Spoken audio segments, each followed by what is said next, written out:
Good evening, everyone, and welcome to another edition of Let's Talk About It. This is Susan Johnson, and my co-host, Dennis O'Brien, isn't with us yet because he's still recovering from his surgery, but every day he's getting a little bit better. But thank you all for joining us. We have a really important show this evening. We have some very serious issues coming up with the care for the developmentally disabled. And we have somebody here who lives right here in Willimantic, Phyllis Frazier Holmes, who's going to be able to tell us about this Sunrise facility that has been addressing the needs of the developmentally disabled for years. And all of a sudden, they're not willing to negotiate a fair contract. And they're on the verge of firing the employees. And this is a real serious situation. And I'm really thrilled to be able to have gone to the striking press conference yesterday in Hartford to see what's going on and support the people who have been supporting the developmentally disabled for years and years. And so I just want to welcome to our show Phyllis Frazier Holmes. Thank you so much for joining us today. Well, thank you, Susan, for having me. How are you this evening? I'm doing pretty well. How are you doing?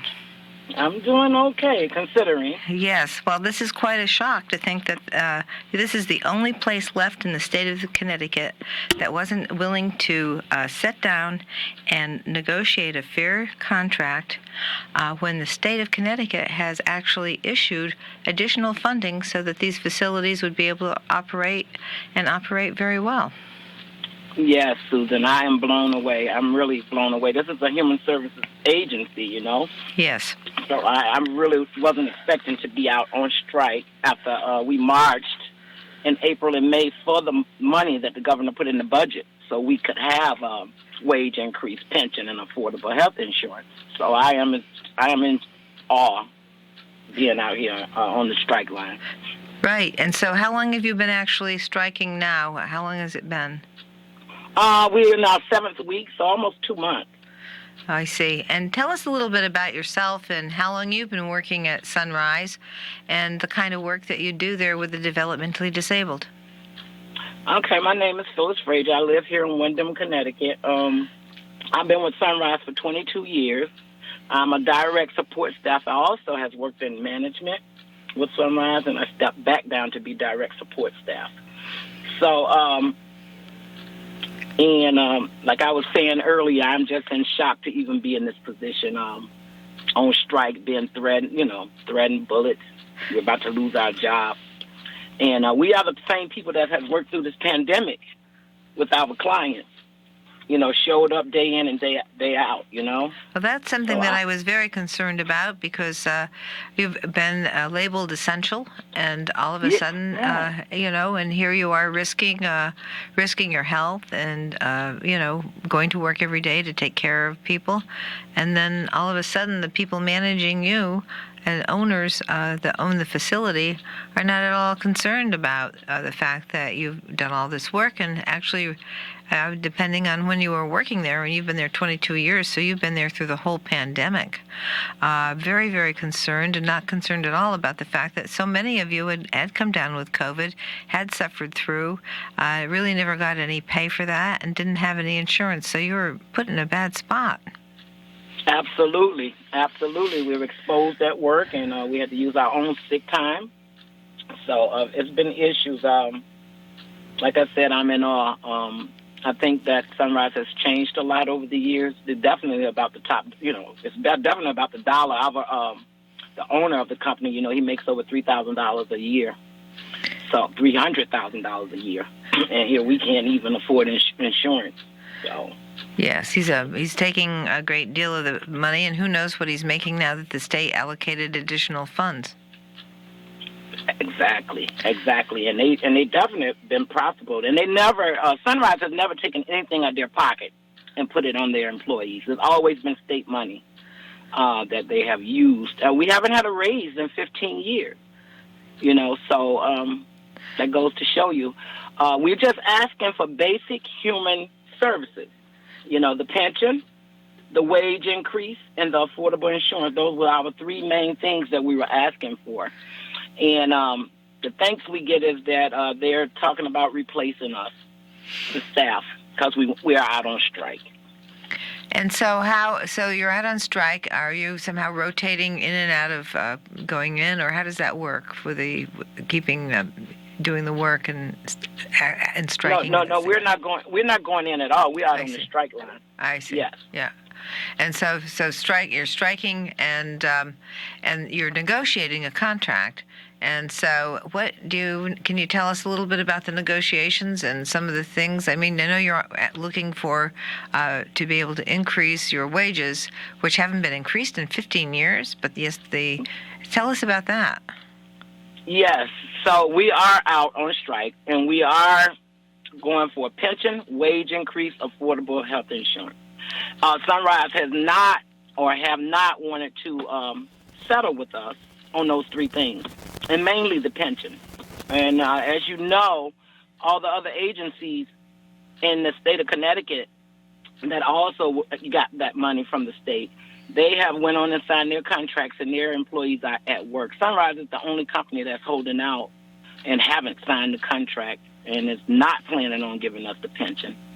So so the increase in the wage, the cost of living is continuously going up. There's been no increase in the wages? No, it haven't. And Nope. And so that is something that really is quite shocking, because how do people make it when you're in the situation where your bills keep going up, but your pay does not? People are working two full-time jobs, picking up extra hours, doing whatever they can to make ends meet. Our insurance, the insurance there for a single person is over $2,000 a month. We don't even make that. For a family, it's say $6,000, rounded off $6,000 a month. We don't make that kind of money. So that's the type of insurance that's offered, which none of us carry. So you can't afford the insurance. They're offering you insurance that you can't afford. Exactly. I see. Yes. And so does that preclude you from going to the Connecticut Access Healthcare.com? Well, when you do go there, then you make too much money. So you're in a catch-22. I see. Catch-22. So yes. You can't go. So that you've been turned down for that as well. Yes. So that's kind of hard for, so some people are, because the cost is so high and the income is so low, they've been able to get, if they have children, Husky, for the children, Husky Medicaid? No, my kids are grown. No, I mean not you, but maybe somebody else who works there with you. Do you know? No, I don't know about the people that has children, but all I know is for the family plan. Yep. It's about $6,000 a month, so they can't afford that. That's for sure. No, that's a huge wow, $6,000 a month. That's a huge amount. It's like $72,000 a year. Mhm. So nobody's making that in the positions that you do. So tell us about the work that you do with the developmentally disabled. You're there helping them, and you have probably a very big variety of different types of cases to work with, because there's all types of developmental disabilities. Yes. So tell us a little bit about that. So we're basically there. We do all the care for the guys.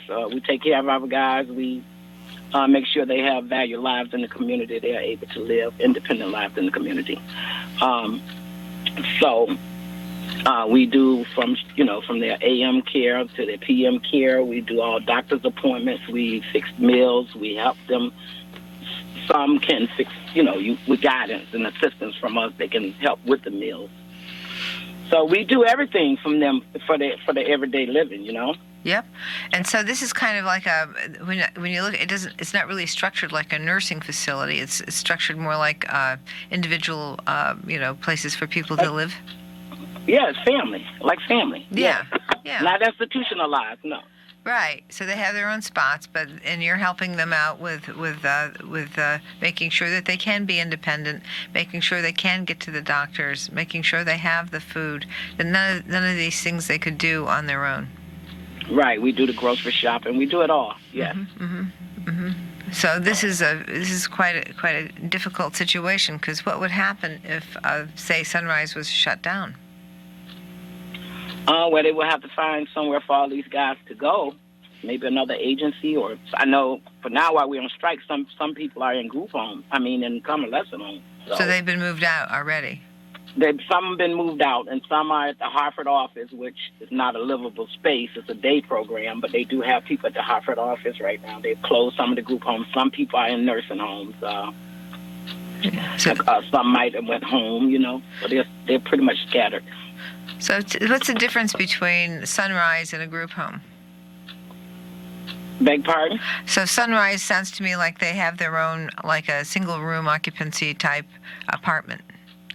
No, Sunrise had group homes. They have group homes and day programs. Day programs, they go during the day and do different type of activities and all kind of crafts and everything, arts and crafts at the day program. So they'll leave there. They'll go there for probably 8 to 1:30, 2 o'clock. Then they'll, return to the group homes where they live at. Mm-hmm. Then we have group homes where I work at, where we have anywhere from 2 residents to 6 residents in a group home. I see. And they have like 28 locations throughout Connecticut between day programs and group homes. Mm-hmm.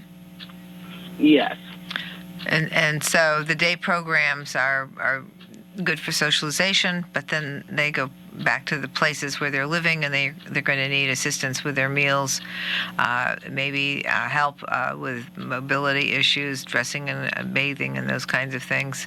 Yes. And those are the kinds of problems that people run into, and the reasons that they can't live on their own because they haven't got the capacity the physical capacity or the behavioral health capacity to address those particular needs.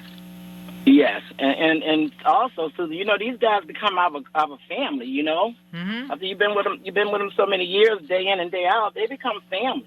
We care about our guys. We should be in there taking care of our guys. Yes, that's what it sounded like to me yesterday when I was there listening to a lot of the workers who were speaking out. They miss taking care of the people that they're working with, and they really have developed good relationships. And of course, this is something that I think for developmentally disabled people is a big issue. They don't probably adjust very well if people move in and out of their lives a lot. Exactly. It causes behaviors. I can walk in, and see.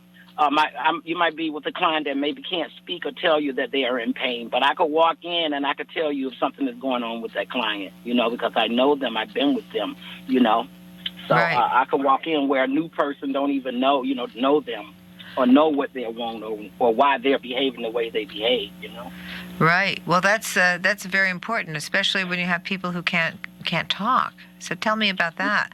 I mean, that's quite a skill that you have to develop and quite a way to communicate and understand who you're dealing with. Yes, a lot of our guys, they definitely require consistency. Not having a lot of different people or faces that they don't know, because sometimes it do trigger behaviors. Yes. In a lot of the guys, So consistency is the main thing for a lot of them, Yes. Having the same staff, people that know them, people that care about them. And so know their wants and their needs. Yeah. It's like the people you work with and the people you're working for, the developmentally disabled. Those are the people that it sounds like a very big kind of family. Yes, it is. It is. They become our family, and like I said, it's a lot of us, some people might try to go back in or whatever because they're missing the guys. They don't want to be out here. No. They don't want to be out here. So we want to try to settle and get back to work. Absolutely. So you're working on settling. You're still, so they haven't really fired everybody yet, or is there a time frame that we're looking at? Because it's my understanding yesterday that people on strike were in a situation where they were being fired. Yes, well, that's what was said yesterday from Sunrise, that they were firing, replacing their permanent staff. So there have been some talks. That we'll be on the phone, negotiating Sunday and Monday. So hopefully we can get somewhere, and hopefully it don't come to them firing their permanent staff. Well, yeah, that would be a terrible thing to have happen.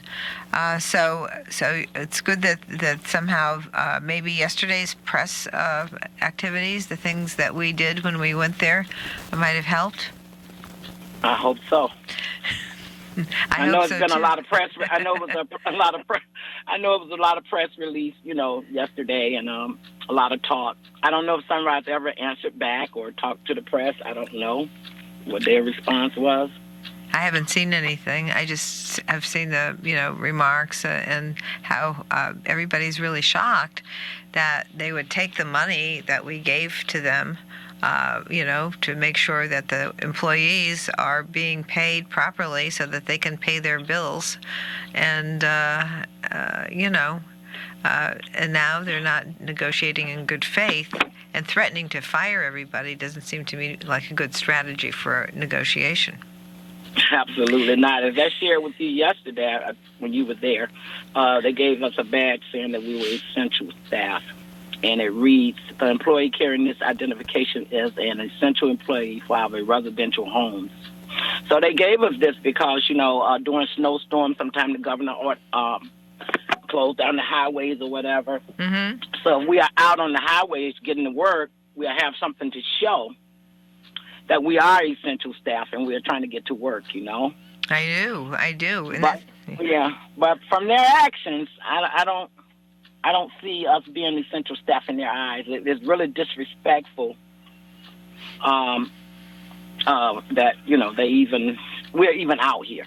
Exactly. They should be saying, let's work out some strategies. Let's try and figure out what it is that we can all be happy with doing. What is their problem with continuing the coverage and increasing the pay based on what the state's given them, to make sure that people who work there are able to meet their expenses. Now, you said many people can't meet their expenses on the pay that they get there, and they have more than one job?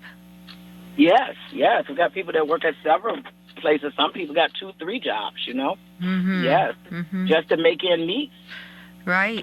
That's very, very difficult to do. Mm-hmm. To try and coordinate multiple jobs just so that they can pay their expenses. Yes. And so that's what we want, just some dignity and respect. That's all we're asking, just for basic human services. Right. Tell me about the COVID situation. Now, you had people who at the rally yesterday talked about how they had been infected with COVID, yet had to use their own sick time when the only place that they had any exposure to COVID was at the facility at Sunrise. Yes, you had to use your sick time if you got COVID and you were exposed at work, or if you got it at work, you still had to use your sick time. There was no compensation for COVID. Yeah. Well, I think that there was a problem with that, because if you are at work and you get ill, then you should be able to file a workers' compensation claim. No, we didn't file. I didn't know anything about it when I was out. I don't know. Uh-huh.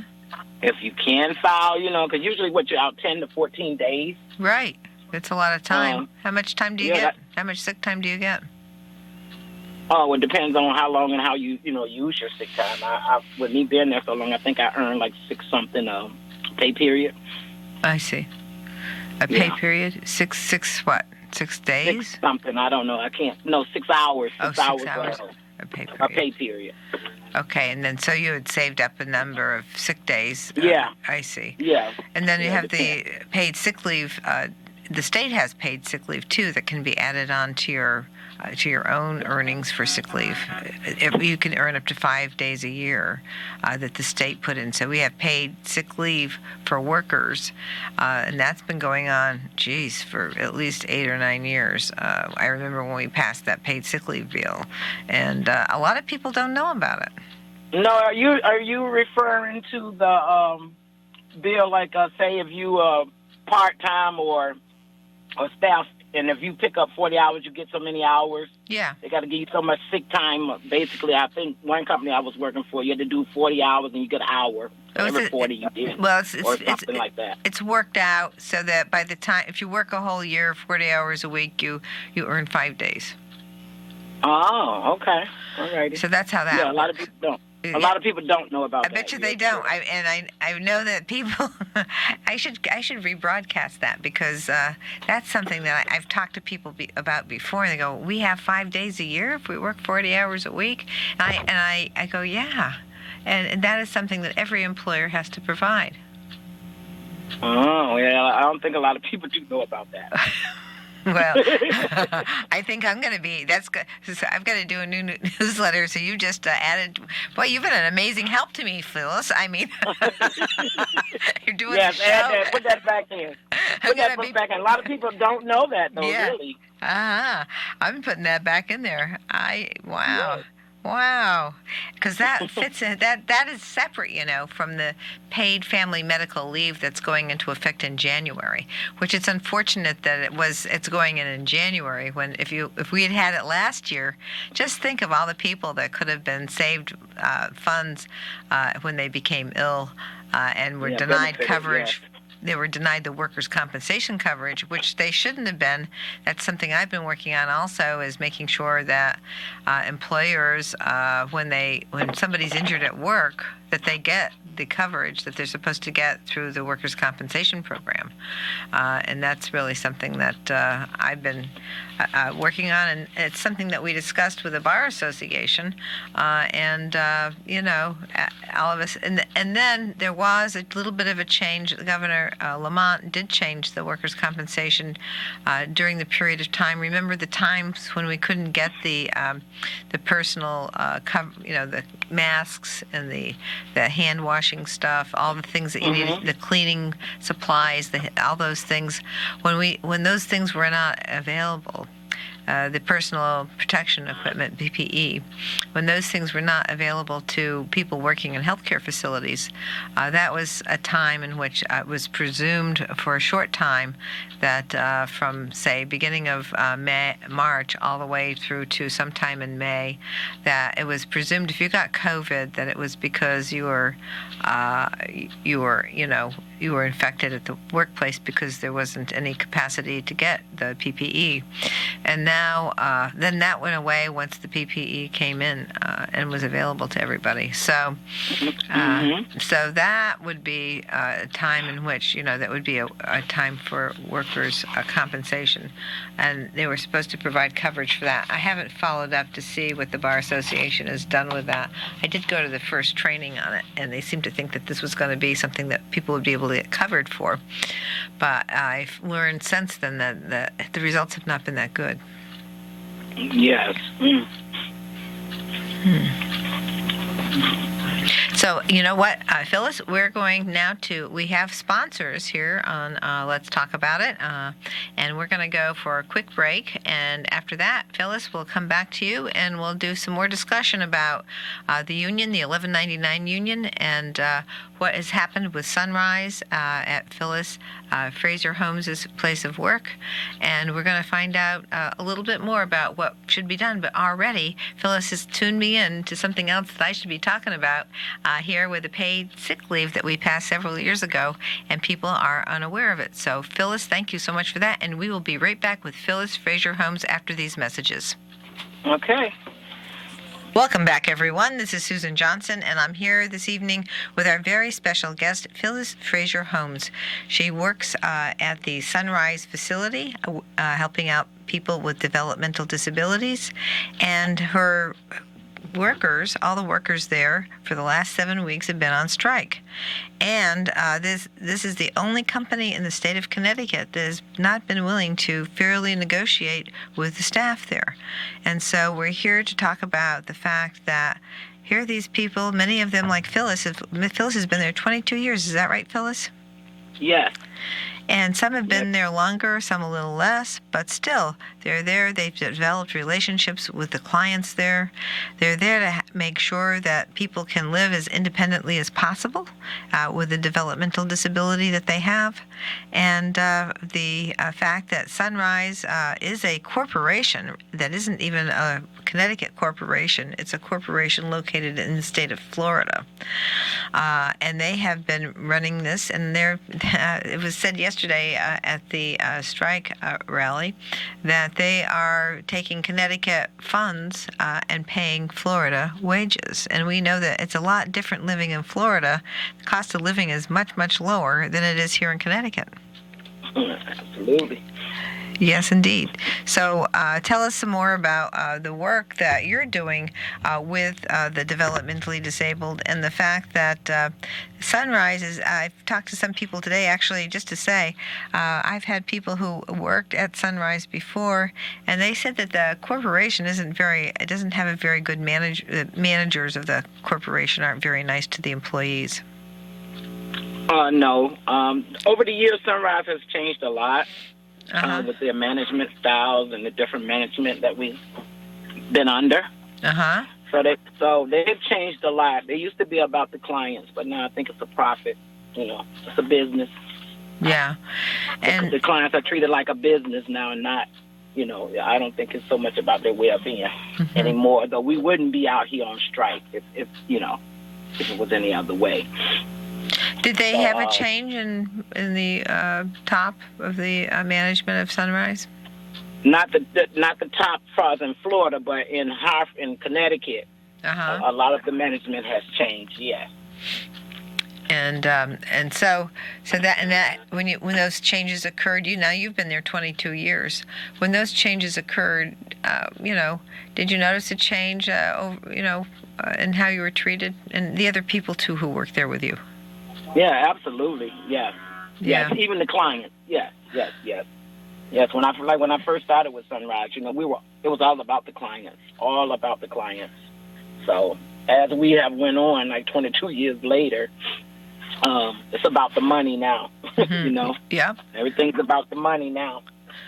And so tell us a little bit can you give me like an example of the change that has occurred with the different management in Hartford under Sunrise? Well, when I first started with Sunrise, our guys used to go on vacation. That was like a must where, even if they weren't able to do anything for themselves, they sent the staff with those guys so they could have a vacation or go visit family or just do normal stuff in the community like we do, Right. But none of that is pushed now. We don't push any of that stuff now. We're short-staffed all the time. We don't have enough staff. We get, you get stuck at work a lot. You're trying to go home to your family. You can't because you're stuck, and you can't leave them. You can't abandon them. Right. So we get a lot of that also. Where we're stuck. So you were short-staffed before COVID? Yes. And yes, we were. When did they stop letting the people who are developmentally disabled go on the vacations and get out of the facility? That gradually been happening all along, over the years. That hasn't happened. We don't have the staff. We don't have the staff to do it, the monies to do it, So I see. Yeah, so that's very interesting. So the other things are, in terms of the staff now, are there situations, say, for example, where some people might need help making a transfer, say, from the bed to a wheelchair or something like that? Yeah, we'd be so you say, you have a ratio. Yep. Say we got 4 clients, you need 2 staff on. Well, a lot of that's not happening. We're out of ratio all the time. Really? And so when you have that situation where you have somebody that has to be transferred or moved, I mean, does that put the person at risk for an injury that's trying to help and move the person? Yes, it do. Yes, it do. It sure can. Yeah. Yeah, that's so are you able to work with other staff members maybe to try and not not have an injury occur, or how Well, say if I know I'm going to be short-staffed, if they let me know, then I can set the house up where I can operate, Yep. safely. But if I'm not going to be told, and at the last minute they tell you at the last minute that you're stuck, you're just going to be you. Then that's a different story, Mm-hmm. That's But very. if I know I'm able to set up before the first shift staff leaves or the second shift staff leaves, you're able to set the house up so that it can be safely ran. Yeah, that can be very, very difficult. If you have somebody who has those mobility issues and you don't have anybody to help move, I don't know how you can do that in some circumstances. That's got to be pretty awful. Mm-hmm. Unless they have the mechanical equipment like Hoyer lifts. Yep, we do have Hoyer lifts. Yeah. But sometimes you need two people to work the Hoyers. Sometimes a person is a one-on-one. So, like I said, we do be out of compliance a lot with the ratio. Yeah, that makes it very, very difficult. And so that also puts the person who is the disabled person, I would guess that they're probably a little bit uncomfortable trying to make those transfers. It can be, yes. Yeah. Yes. I know for me, if I'm put in a situation like that, I'm definitely going to call for help. You know what I'm saying? I'm going to call for help. And you will be put in those situations. Yeah. Oh, I know about that. I used to work in a nursing facility as a nurse's aide back in the day when I was in high school. I worked in the nurse's aide after school, and once in a while I found myself in that situation. But I would call the director of nursing and make sure that somebody came down to help me because there was no way I was going to try and move somebody that I couldn't move and that couldn't move themselves. So I just wondered about the short staffing, and I don't know if there are people out there who think they can do it, but that was not me. Well, I was taken back when they said they were going to replace us. We don't have enough staff, or they couldn't get no staff before. Right. So now all of a sudden they're going to replace us with who? I hear you. even with us giving a strike notice, a contingent plan. You know what I mean? They could not. Before back in the day, you used to hire an agency would sit and staff in. Yeah. But there's not even that anymore. So I don't know where they're going to get the staff from that's going to replace us. No, I mean there's a shortage of people everywhere in these types of positions. We are noticing shortages with respect to nursing facility. They have shortages of people who are there, nurses aides, physical therapists. They're all speech language pathologists. All shortages of all those helping people in those facilities, and also shortages of people in hospitals. So this work that you're doing in this particular area also is, I'm sure, reflecting shortages as well. The home care services, we're really running into problems there because when you look at the changes that are occurring with respect to financing now, a little bit more money has been given to hospitals for their staff, so they're paying the nurses' aides and the nurses a little more, which takes away from the skilled nursing facilities and nursing homes, and they're losing people to the hospitals. Meanwhile, the home care agencies are losing people to the skilled nursing facilities because they pay more than the home care agencies. So this is very similar to the home care agency, what you're doing with the developmentally disabled in a group-style home. This is another area where we're understaffing places and we don't have the people to actually come and provide the services for people that are living out in the community. Right. So that is a very, very difficult situation. Now, in terms of the behavioral health aspects of people with developmental disabilities, there must be some things where people might be, maybe younger people are being trained on doing occupational therapy type things where they're learning how to do things on their own, and then maybe learning new things all the time, perhaps. Do they have that sort of thing going on in Sunrise? Of course, we'll have occupational therapy come in and put something into place that we follow to reach the goals of the clients. And to reach out. Yeah, tell me a little bit about how they do that. Give me an example of a. Well, if you was having problems with somebody having swallowing issues, so you'll have them assessed, and you'll have someone that can do the assessing from occupational therapy most likely, or somebody that write plans or whatever for mealtime procedures. You'll have someone come in and they'll write up a plan for us to follow for that particular client. So to prevent choking, or it might be we got to thicken their liquids, or it might be anything that prevent them from choking. Right. Right. Yes. Yeah. So you have someone come in and they will, put a plan together, and we will follow that plan. Mm-hmm.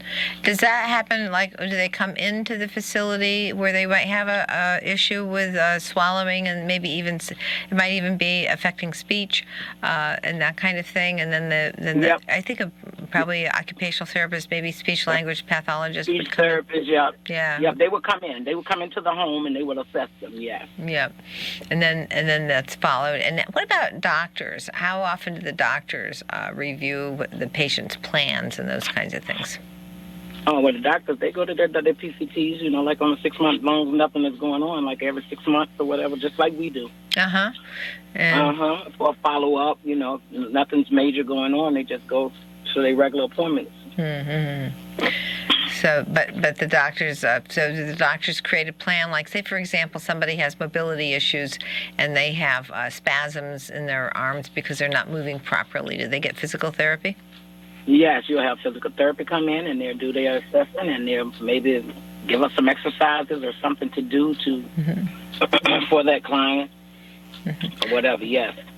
So you help them maintain the physical therapy. As a physical therapist, come in and say, okay, here's what we're doing, and then they maybe come back again to see how well the person's doing. Is that how it works? Yeah, they'll come in, they'll train us, and then how they can give us exercises to do. We get trained, and then the staff does it. Mm-hmm. And we'll do whatever they put into place, for us to do. How does so say somebody's been there a few years, and all of a sudden, well, not all of a sudden, but gradually you notice dysfunction in movement. Is that how, when you go to the doctor and say this person's movement is not like it was 5 years ago, say, and then they order the physical therapy? Is that how it works?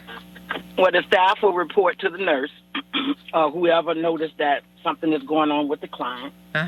You'll report it, and then the nurse will take, do precautions to do whatever, get them to where they need to be, and get the care that they need to get.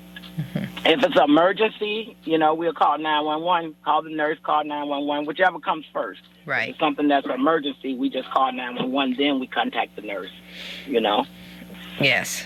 Yes. Yeah. So, yeah.